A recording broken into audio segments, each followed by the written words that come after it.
Coming up next, Sitting at 30 takes you downtown for the weekly luncheon meeting of the City Club of Portland. Live weekly coverage of City Club is made possible in part by TCI and is produced through the facilities of Portland Cable Access. Now we join the City Club for this week's program.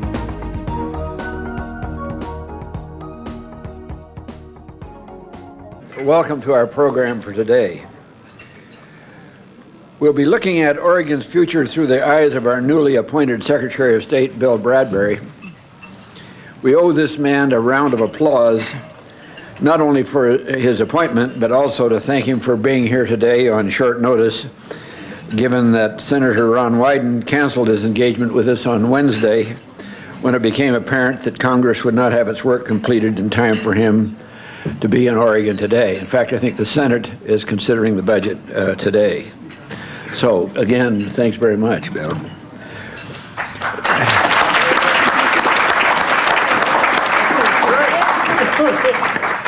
Mark Clift, CPA with McDonald, Jacobs, Marks, and Johnson, is a new member. Mark, are you here? Good.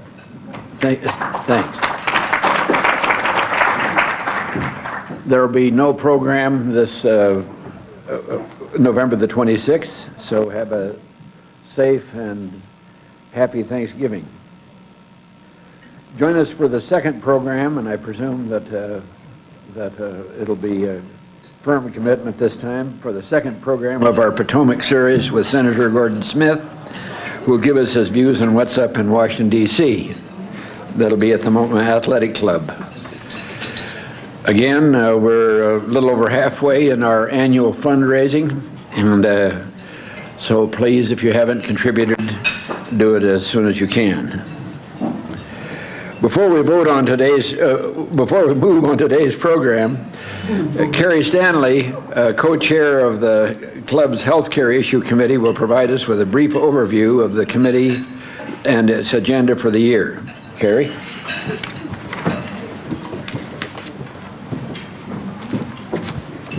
Thank you. The City Health Care Committee is dedicated to monitoring policies and trends in healthcare. Our responsibility as a committee is to be the eyes and ears for the City Club regarding health issues. The committee engages in interactive discussions with speakers who have expertise in specific health areas. The committee then serves as an avenue for recommending health-related topics to the program and research committees. Over the past 6 months, we have met with professionals regarding a variety of federal and state policies and present and future treatment modalities. Topics have included such areas as alternative or complementary medicine, issues of reimbursement and acceptance within traditional medicine. This included learning about recently funded local research, which will provide data regarding the effectiveness of complementary medicine practices. Mental health parity, efforts to increase mental health coverage to the same levels as physical health coverage. The change in location for people at the end of life. People are no longer dying in hospitals, but in homes and other locations. How does that affect treatment and care? Oregonians' values about health care, covering such issues as access and cost. These months have been very informative and thought-provoking. The Healthcare Committee meets the first Thursday of every month at 7:30 in the City Club office. We welcome new members. Being involved directly in the healthcare industry is not a prerequisite. Our discussions are of interest to both consumers and people in the industry. If you would like more information, please contact Lewis Simpson or me. Thank you. Thanks.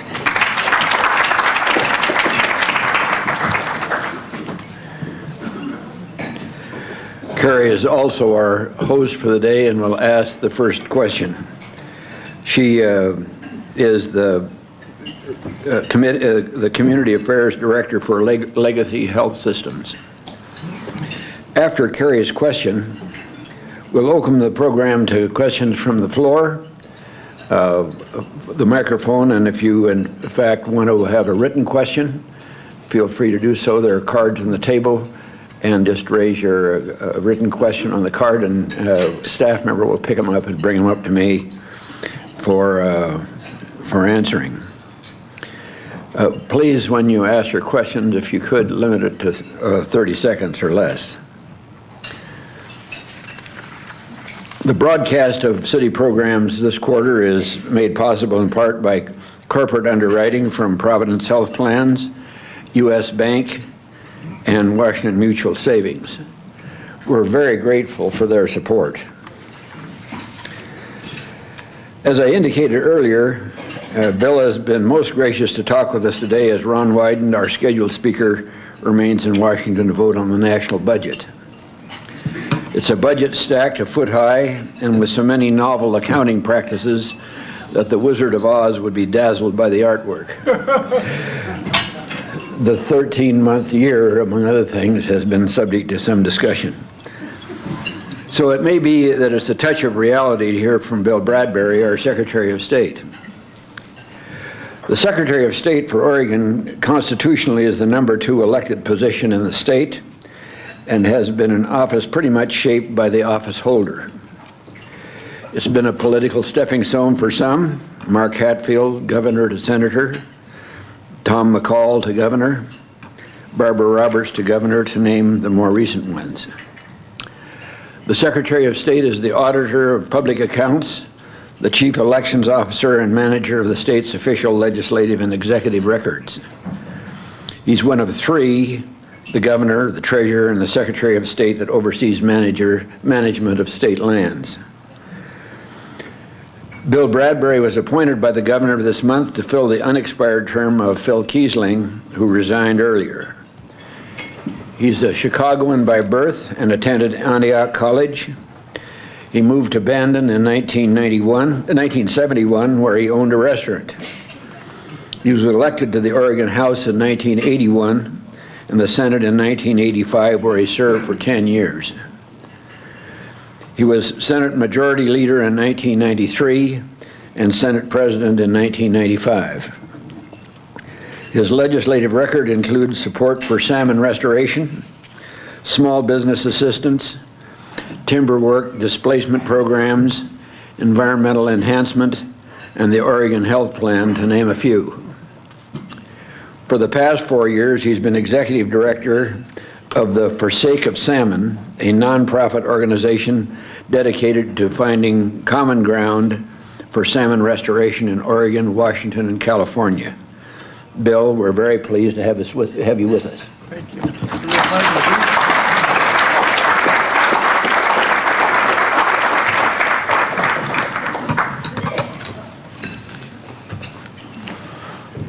It's a real pleasure. It's a real pleasure to be here. I have to tell you that it was 2 weeks ago at 8 o'clock Friday night that the governor called me and said, well, Bill, you're the next Secretary of State. That was a very wonderful thing to hear from the governor, but I've been in the job of Secretary of State a full 11 days, having taken the oath of office the following Monday at 4:59 p.m. because Phil Kiesling was departing the office as of 5 p.m. on Monday. I do have to say that it's a great honor to be the Secretary of State, and I want to offer a thank you first to the individual who made that possible, which is the governor of the state, John Kitzhaber. I really appreciate his decision, obviously, and I really look forward to working and earning the trust of Oregonians in coming months and years. I also want to thank someone who's not here today, and that's my wife, Katie Iman.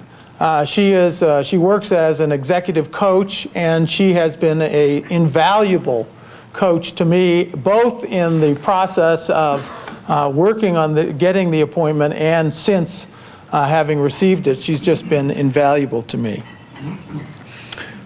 One of the highlights of my very short tenure as Secretary of State has been the public swearing-in ceremony that we held in Salem, I guess about a week ago. Yeah, it was a week ago. And one of the things that happened there was that we had a number of the leading contenders for this appointment, including Gail Achterman, Senator Susan Castillo, and Senator Peter Courtney all speak at my swearing in. And the purpose there was to both benefit from their vision for the Secretary of State's office and also really show a clear situation that we are all very unified and supportive of the governor's decision as we move forward. It was kind of interesting because the Senate chamber at that swearing in was essentially a standing room only crowd, which was great and very gratifying to me. But what was so interesting to me was that many people after the event said, well, I was expecting to come to kind of a political swearing in, you know, kind of a ho-hum, and I feel like I was at a wedding. And I said, well, that's great. We like that. That's the kind of energy we want to see in the political process. We want to see people engaged. We want to see people involved. I think part of what may have made it seem more like a wedding than a political event was that I took the opportunity at the swearing-in to declare some of my more fundamental values rather than my specific positions on issues. And one of the values that I talked about at the swearing-in and I wanted to share with you here was a value that relates to my upbringing. I was raised in the Quaker faith, and as a Quaker, I believe there's God in every person.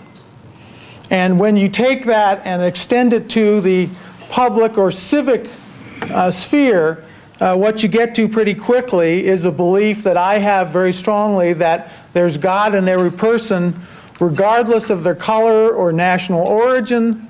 There's God in every person, regardless of their religious beliefs or background. There's God in every person, regardless of their gender or sexual orientation.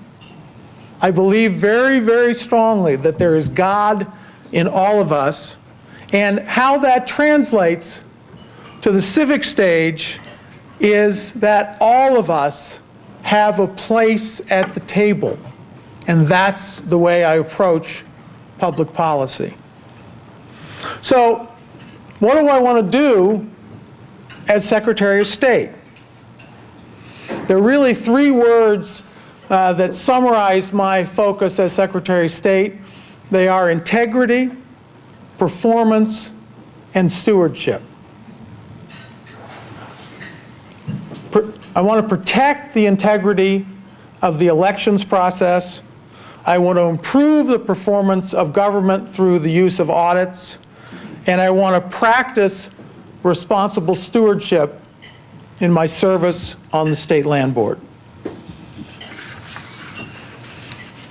So now, if we move to the area of elections and move to the area of maintaining integrity in elections, I'm reminded of an event that took place the day after I took the oath, or the day that I took the oath, where I was touring the archives building in Salem with the director, and he took me around a corner, and there's a big area there which is totally climate controlled where they store various important documents for the state of Oregon, and one of the things that they keep there is the original Oregon Constitution. And I confess I had never seen the original Oregon Constitution before. I'll tell you, it's a lot smaller than the Constitution we have today.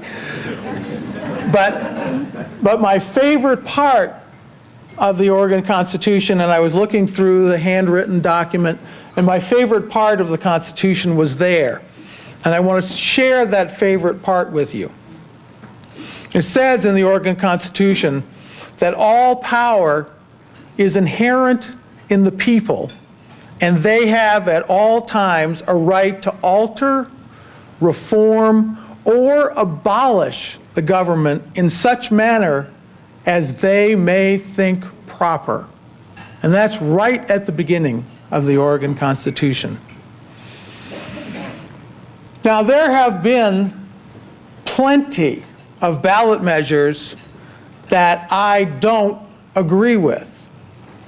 And I'm sure there are plenty of ballot measures that lots of people in this room don't agree with. But I have to tell you that I will fiercely defend each person's right to propose to alter, reform, or abolish the government as they see fit through the initiative and referendum process. I promise a fair election process run with integrity and respect for the law. Now, the City Club, let me take a break here just for a second. The City Club has been deeply involved in the initiative and the referendum process, and you issued a comprehensive report in 1996. I share the belief that the City Club report and the City Club expressed that the initiative process is valuable and should be retained. I share the belief that was expressed by that report that we have to be careful about making it harder to have measures qualify for the ballot, because when you make it harder for measures to qualify, generally what you're doing is you're favoring those with more resources, not necessarily providing appropriate access to the ballot. And I share the City Club's view that the Constitution of this state should be a framework for the operation of government, and it should not be a statute book full of Post-it notes. So I really appreciate the City Club's recommendations to make amendments to the Oregon Constitution go through a much more deliberative process before they're enacted. I think that's really central to having a sound government process. Now, in that, and currently, as I think you recognize in your report, it's really almost as easy to amend the Oregon Constitution as it is to enact a statute, which can be changed by legislative action. The statutory amendment requires that you collect signatures from 6% of the people who voted for governor in the last general election, which is 66,786 signatures to make a statutory amendment. A constitutional amendment requires that you collect 8% of the signatures, which equals 89,048 signatures. So they're pretty close. And in most states, there's a much greater spread between a statutory amendment and a constitutional amendment. We see, since 1992, we see that 60% of the measures that have qualified for the ballot are constitutional amendments. So we see an increasing number of constitutional amendments. Now, when you issued your report in February of '96, you were concerned that already 75 potential measures had been filed. And you predicted in your report that it would get worse. Well, you were right. As of yesterday, 106 measures have been filed. 71 of those measures are constitutional amendments. 35 of those measures are statutory amendments. Now, those have just been filed. They haven't been approved for collection on signatures yet. But 106 have been filed, and it's only November, whatever it is today, not February, which is when you issued your report in '96.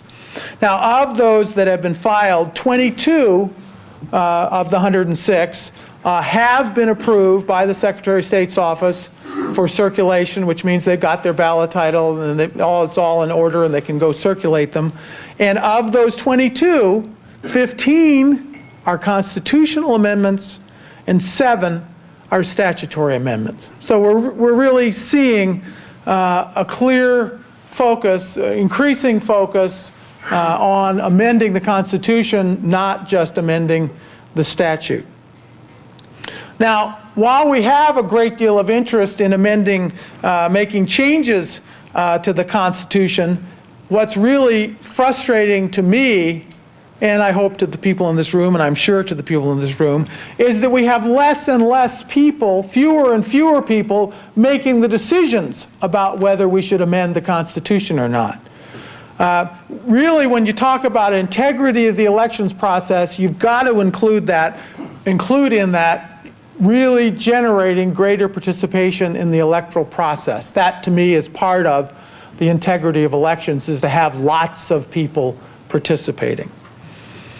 I think it's interesting note that you need a double majority in this state now to raise taxes, but you don't need a double majority to amend the framework document of the state of Oregon by amending the Constitution.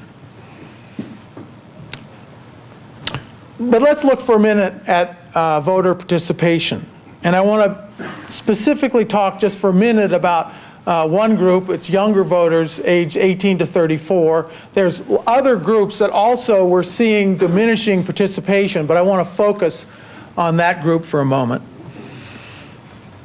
If you look at the statistics, people who are 18 to 34 constitute 30% of the voting age population, but only of all the votes that were cast, only 6% of them were cast in the May 1998 primary. Only 6% of the votes that were cast by people 18 to 34.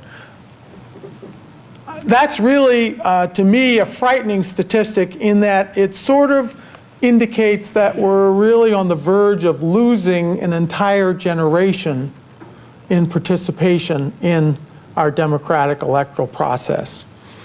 I want to change that every way that I can. I think there are really two ways to get at that loss in participation. One is through campaign finance reform, and the other is to reach out to the underrepresented folks, the younger folks, the minority folks, to reach out to them to get them back into participation. Now, there have been some surveys that kind of give us some information about what are the reasons that people don't participate. There was a National Association of Secretary of States, which I just learned recently exists. There was a National Association of Secretary of State survey of people 15 to 24. This is even pre-voter age, 15 to 24. And 64% of those people said government is run by a few big interests looking out for themselves, not for the benefit of all. 64% of people 15 to 24, that's their view of government. The other thing that very clearly comes up over and over in conversations is they just don't see the relevance of government to their lives. They don't see the connection. They don't understand or see how government really relates to them and their lives. Now, where does this belief come from? I think we can all come up with some examples. One example that was in the news recently that I think is a good example of where the belief about big interests looking out for themselves comes from.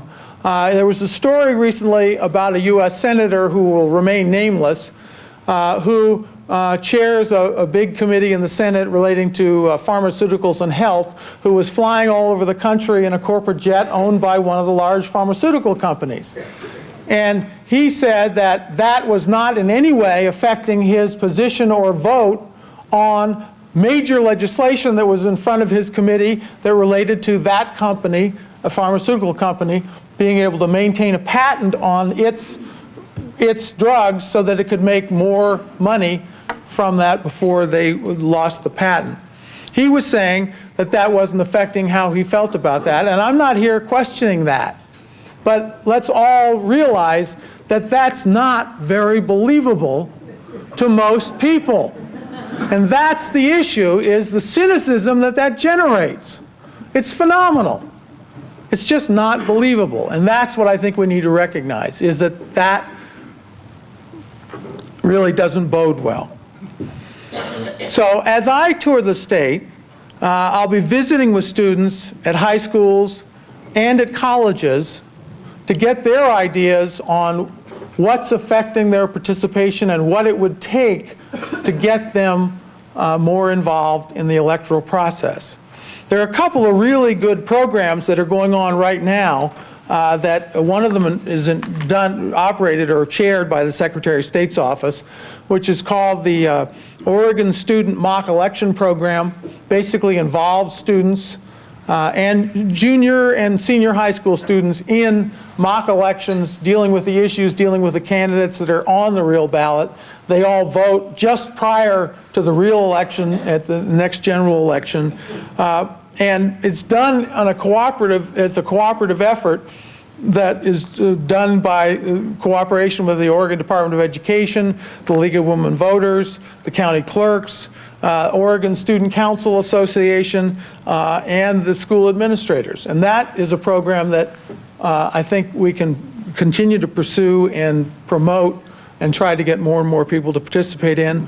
Another one is a program put on by the Oregon Student Association, which is the college student association, both at community colleges and universities, called Student Vote 2000, that basically is focused on registration and getting out the vote for college students to get them re-engaged in the electoral process.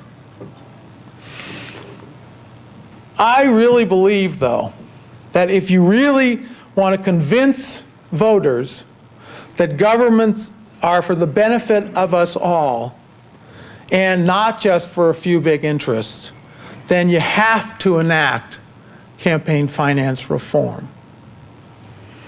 I'm a strong supporter of moving to a system of public financing for campaigns. Now, why do I say I'm a supporter of public financing of campaigns? It's become very clear from the courts, both the Supreme Court of the United States and the Supreme Court of Oregon, that public financing is the only way to enact campaign finance reform constitutionally. You can talk all you want about restricting contributions and restricting participation, but the courts have made it very clear that that's a fundamental free speech issue, and you've got to find a way to voluntarily move to a different campaign finance system. And that's what public finance does. I think it also really moves us toward restoring faith in the electoral process, because people who are running on as a publicly financed candidate are accountable to who? They're accountable to the people in this room. They're not accountable to special interests. And I think it's really very affordable to move to public financing. It obviously costs some money to publicly finance campaigns, but I think it's real affordable when you look at the costs of our current system, which include the hijacking of government at times by special interests, and the loss of, more importantly than that, the loss of participation that we're having by voters because they're really disillusioned, they're really cynical, they're not feeling like they have a real role.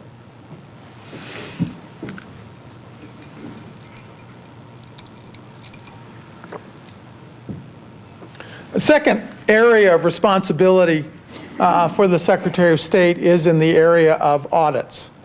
And this is where I use the word performance. Audits really give us the opportunity to work with government to improve the performance of government such that they provide better service to the citizens who are, after all, their customers. What I'm particularly excited about in the Audits Division is, the Audits Division is really sort of two divisions in one. One part of the Audits Division is a group of CPAs who do track all the dollars, and that's important. But the other part of the Audits Division that I get particularly excited about is what we call performance audits. And these audits are not just tracking the dollars, but they're tracking whether an agency is in fact performing like we want it to. Are we getting the best bang for the buck? Are we getting the results we hoped we would get from this program through this agency? That, to me, is the best kind of audit you can do. And the area that the audits are moving to right now, the performance audits are moving to, that's so exciting to me is the area of the Department of Education and K through 12 schools. And I can remember when I was in the legislature and I was the chair of the Budget Committee, and I know that John Kitzhaber feels the same way, how frustrating it is that the whole debate about school support is just how much money is on the table. So if you're for more money, you're for better education. And if you're for less money, you're not for better education. And that's not the appropriate kind of debate. What the audit function allows us is a real opportunity to see what we're getting for our money so that we can really start to match dollars to performance. We can really start to say, we think this is the kind of education all of our kids deserve, and we can see what it costs to deliver that. That, to me, makes a whole lot of sense, and that's a direction that I'm real excited about seeing the Audit Division work on. They're working very closely with the governor's office. They're working very closely with the Department of Education. It's a cooperative effort to really get a better understanding of how our dollars are being spent. The third area that the Secretary of State is involved with is the Land Board, and that leads to the word stewardship. The Land Board manages over 2 million acres in Oregon. It includes timberland, it includes grazing land, it includes submerged and submersible lands. And I think there is a real opportunity, and I really look forward to working with the other two members of the Land Board, the governor and the treasurer, in moving the state to a leadership position in sustainable development. I think there's always a tension between environmental protection, environmental management, and return to the Common School Fund. The constitutional charge to the Land Board is to get the greatest return to the Common School Fund from the management of state-owned land. I believe very strongly that if we take a sustainable approach toward our resources, that the long-term return will be much greater, and that serves both current and future generations through the returns that we're going to get from that kind of management to the Common School Fund.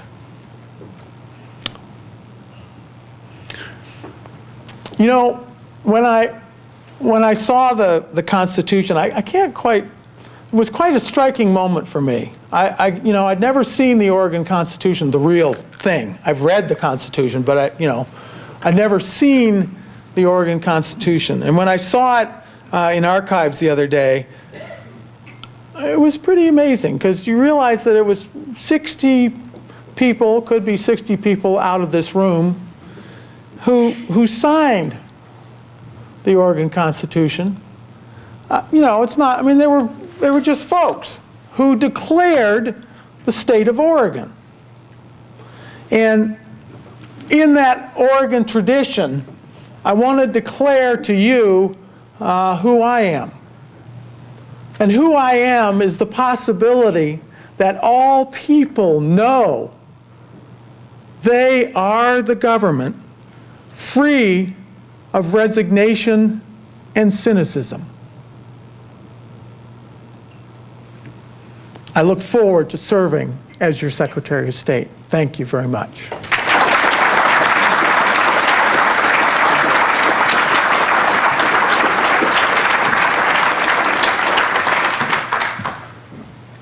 Thank you for commenting on the election and initiative process. You shared that constitutional amendments should be that the Constitution should be a framework, and that constitutional amendments should be a framework, not a statute book of Post-it notes. Would you please comment on whether amending the Constitution through initiatives is good public policy?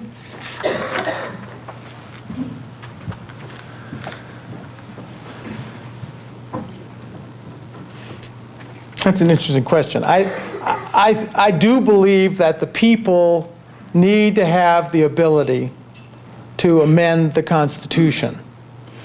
So I guess it's good public policy.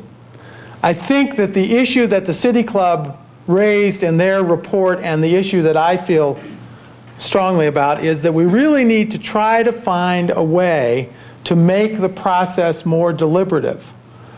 I think what we have right now is a process where people propose an initiative and you either can vote yes or you can or no. There's no consideration there of, you know, what is the implication of this on this group or that group. There's no deliberation about the makeup of that amendment.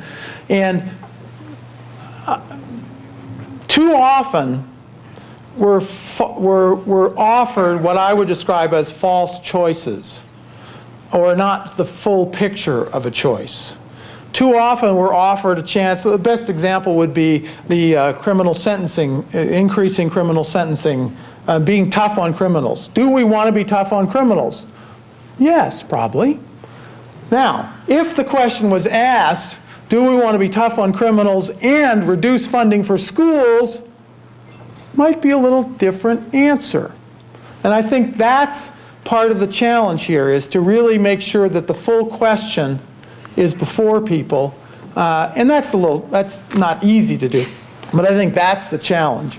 I also think that some of the proposals that the City Club had that relate to having constitutional amendments go through the signature process and then go to the legislature for consideration and deliberation and then end up on the ballot, I think I'm not fully informed about what process you proposed, except that I know there was an opportunity for deliberation.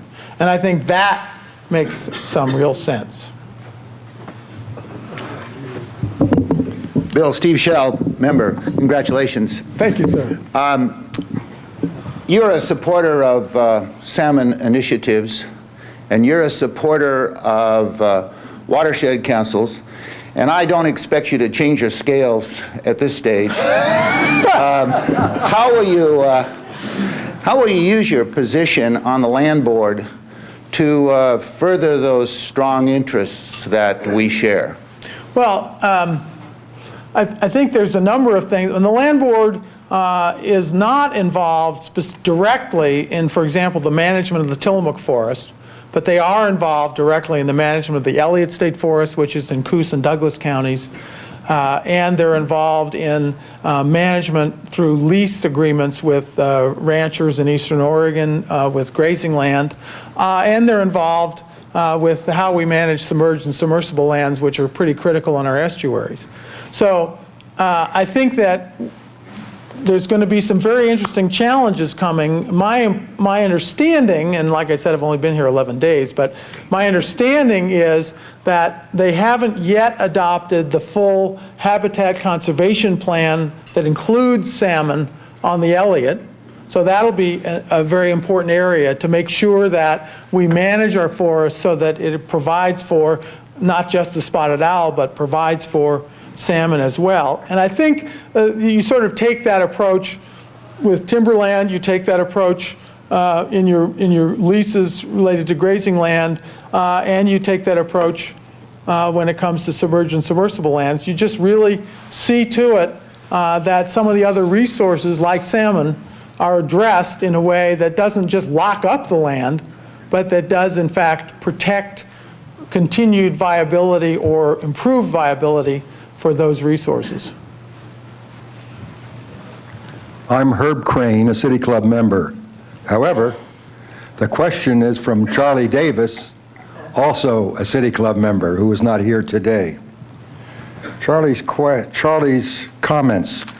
There are revelations during the past few weeks about the Oregon State Bar and its operation of the Professional Liability Fund, the monopoly practice insurance providers for Oregon lawyers. Right. Brought a serious credibility crisis for the bar, with some suggestion that the public interest has been ignored by the bar, a state agency for which your office has audit responsibility. Along with everything else in state government. Yeah, but Charlie's directing your attention to this. Will your audit division review what has been going on in that reference, and provide an independent report recommending changes if and where appropriate? That's a good Charlie question. That's a good Charlie question. And, there's a whole new system of deciding which agencies to audit, which is based on an analysis of risk. And so there's a greater possibility. It used to be that you just went on an audit cycle, okay? So that's not true anymore. There's really a great opportunity to bring agencies that are perceived to be at risk to be subject to audit sooner. So I will certainly discuss the issue with John Latimer, who's the director of our audits division, to see whether these kinds of concerns or revelations that have been coming up about the professional liability fund lead to raising their risk rating so that they need to be audited sooner. But I don't know, but sure, I'm glad to know about it. Thank you. I'm Betsy Warrener, City Club member. I understand that you were at a meeting with Colin Powell this week, and that the subject was the need for every young person to have an ongoing, strong, positive relationship with an adult. And I was wondering what you are planning to do in terms of following through toward an Oregon mentoring initiative, and how that would relate with your responsibilities. The first thing I have to say is that that was really the first time in a long time that I've gone, yes, sir. It was a very good breakfast meeting with Colin Powell. And I think there's a very natural dovetail between the kind of concern I've expressed regarding younger voters and our work with the Student Association and the student bodies around the state to get them involved in elections.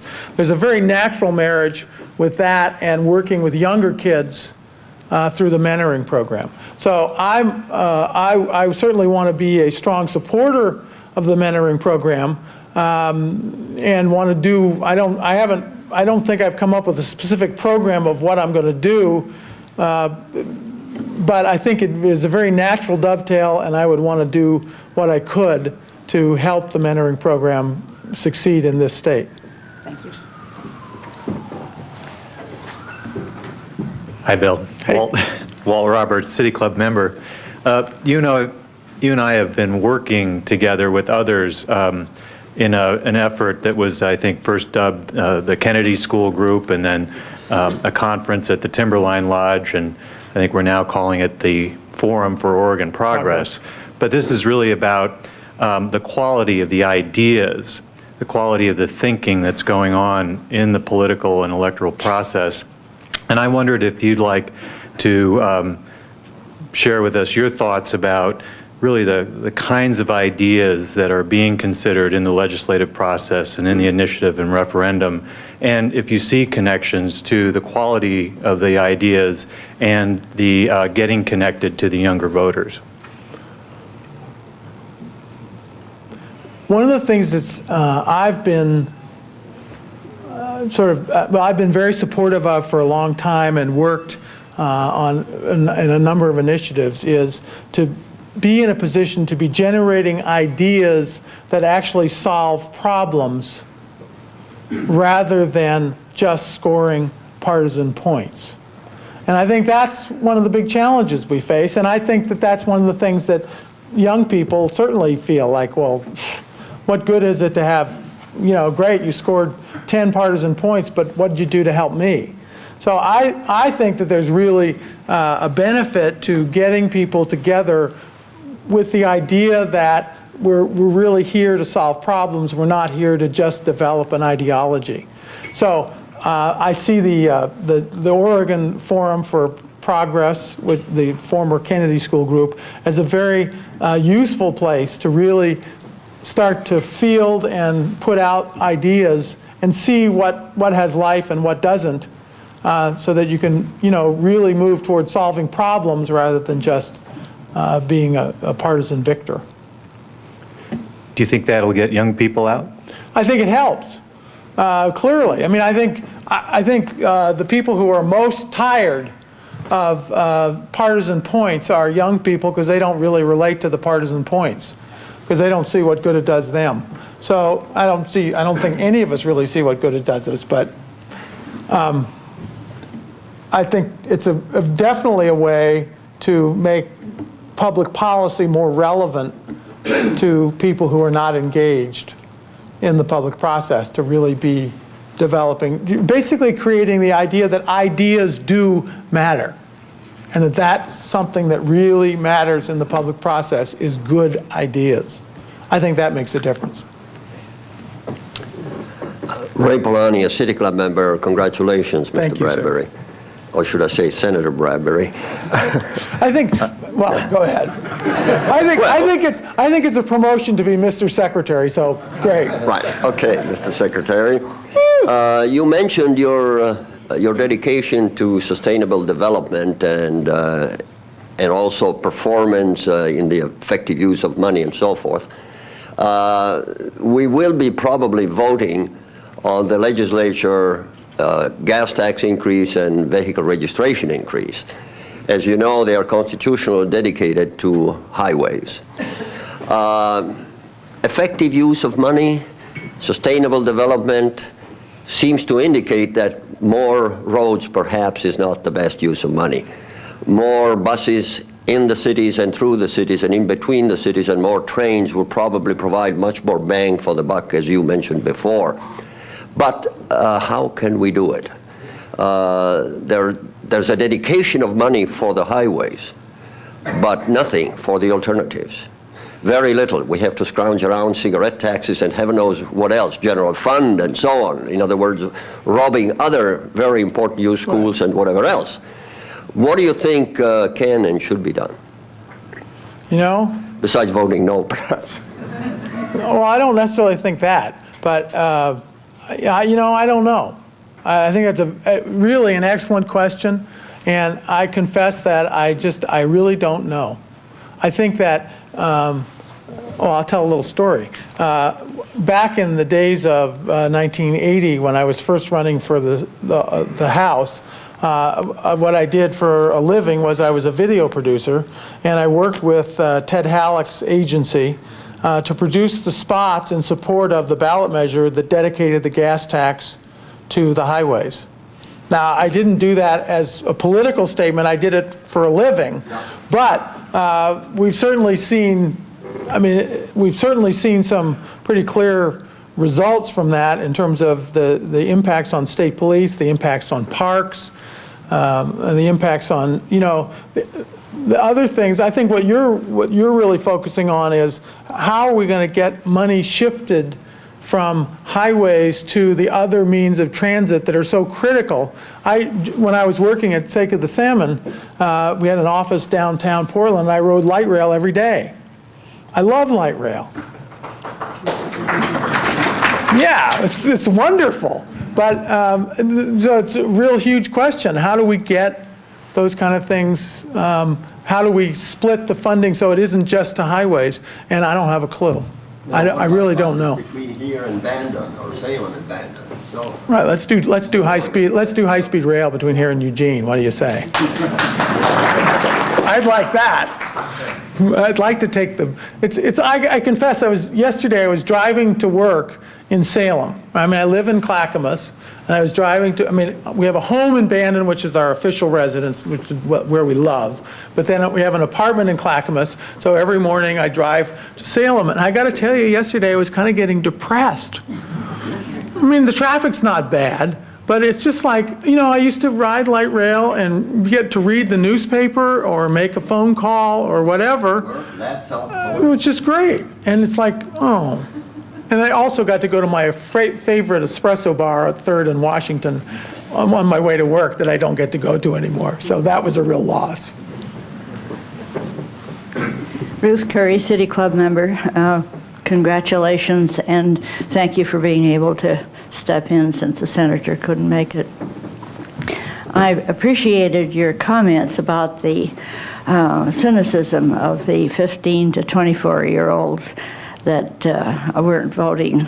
But I'm wondering about the impact that seems to be about to happen with the World Trade Organization, which sort of is like a juggernaut moving in, and the city council and the county voted to oppose the World Trade Organization and what it's trying to do. Well, I'm not an expert on this, but my impression is that what the city and the county both have done is express concern about having the World Trade Organization override local environmental or labor protections. That's my impression. They're not adopting, my impression is, and I may be wrong, but my impression is they're not adopting a position saying we don't like the World Trade Organization. They're adopting a position saying we don't want to have our environmental and labor policies overridden by some World Trade Organization which is not accountable directly to us. That's my impression. You know, it's interesting. I think it's real clear to me that we're in a global economy, and Oregon and others, and Washington, California are very dependent on that global economy, and we need to be aware that things have changed a lot, and first with the enactment of the General Agreement on Tariff and Trade, the GATT, and now with the World Trade Organization, you're seeing a real increasing movement toward real effective movement of goods globally. And I don't think that that's likely to stop. I mean, I don't want it to stop personally, but I do think that there are some fundamental issues underneath the World Trade Organization and underneath GATT, underneath NAFTA, that really need greater attention, and those include environmental protection and labor protection. And if you look at the European Union, it's not like they just opened the European Union to any country. They opened it to countries that had, what would you say, comparable or close kind of living standards that are kind of comparable, so that you don't have extremely poor countries in the European Union. You have basically, kind of I won't say equity, but close to equity. And that's part of their approach, is to make sure that they don't open it up, the free trade issue, they don't open up to just anybody, because then you start to see some very unfair competition take place.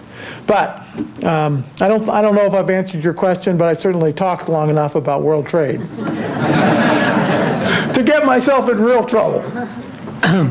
Dan Goldie, Hi, City Dan. Club member. Yes. Hi, Bill. Congratulations. I want to bring you back to the initiative and related issues. Great. You may not know, but at the time that the City Club report came out, shortly after it, on the initiative and referendum, there was a City Club report on restructuring the legislature.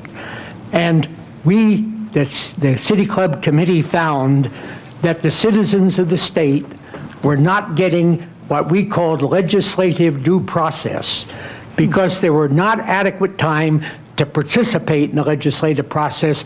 There wasn't a due process. There wasn't adequate consideration of legislation. It wasn't mature, and there were not adequate hearing time. And that we thought that a good part of the reason for all this pileup of initiatives, including the statutory part, was because citizens couldn't get out of the legislature consideration of the problems that they felt ought to be dealt with. Among the things we recommended were annual sessions of the legislature. Now, I'd like to ask you as a question, one, what do you think we ought to do about the statutory part of the initiative process? But more important, what do you think of having annual sessions with opportunities between the sessions to give citizens the hearing they need so that the legislation would be ripe when it comes before the legislature, as a method of avoiding this business of getting statutes written on the back of an envelope? Dan, I don't think you're going to like my answer.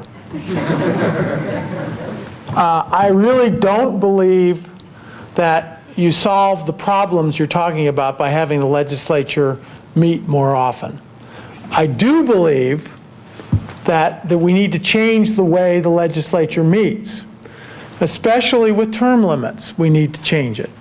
There is a proposal that when I was Senate President, I was pursuing that really didn't go very far. It doesn't require a change in statute. It just requires the legislature to change their own rules. And it would be a proposal that the legislature would convene like it does now in the odd-numbered year in January. They would elect their leadership, they would appoint their committee chairs and their committees, and then they would recess. And the committees would meet and consider legislation during the whole, January, February, March, April, May, June, July, August. And that gives a lot of time for people to really study issues. It gives a lot of time for newly elected people, which there are more and more newly elected people, chance to understand kind of the overall picture, and this is particularly important in the budget. And then the legislature comes into session, into full session in September, and they can deal with the committee work when they come into session in September. I think that's a good proposal that would help address the issue of public access to the legislature. I think it would help address careful consideration of issues. I don't believe that you really score much, you don't get much improvement by having the legislature in town all the time. And I think Congress is good proof of that. The problem, you're right, Bill, I don't agree with you, and the problem is that you have to get a budget out. And the fiscal year starts, you wouldn't have anybody finished before the new fiscal year started. And we proposed the first session be primarily devoted to the budget, to get it out, and then in between consider the legislation, the shorter second session on substantive legislation. Okay, well, I'd love to have a further discussion with you about it. You've got some convincing to do, I got to tell you. We got time for one more question. Hello, Mr. Secretary. Heather Komet, City Club member. While I appreciate your comments regarding campaign finance reform as an essential way to reach out to a younger voting population, playing devil's advocate, might I suggest that you're putting too many eggs in one basket? And given your news background, have you thought about the idea that perhaps younger people, one of two reasons, don't participate? Either they believe in representative government and trust, again, playing devil's advocate, trust that the government's actually effectively working on their behalf and therefore they don't need to intervene in the referendum process, or two, that perhaps rather than the government not being relevant to their lives, they've simply not been informed of how they are relevant to their lives. And how would you address that? No, I think that one of the challenges, I essentially agree with what you've said, in that I think one of the challenges we have is to craft a program or a presentation or whatever to voters who aren't participating. And I want to underline that it's not just younger voters, but that's the area I certainly focused on. But we really need to make it clearer to people how public policy, how government is relevant to them. And that's something that you can really do through discussion with people and talking about, well, have you noticed how high your payroll tax is, for example? I mean, that's public policy. So, I agree with you that you really need to do it through those kind of methods. And I also agree with you that it's not going to all be solved just by campaign finance reform. That's a key piece of it, but it's not like I believe the whole problem goes away if we enact campaign finance reform. I believe that that's a piece, but there's got to be other stuff that really shows people the relevance of public policy to their lives. So thanks for the question. Bill, thanks very much. Thank you. Thank you.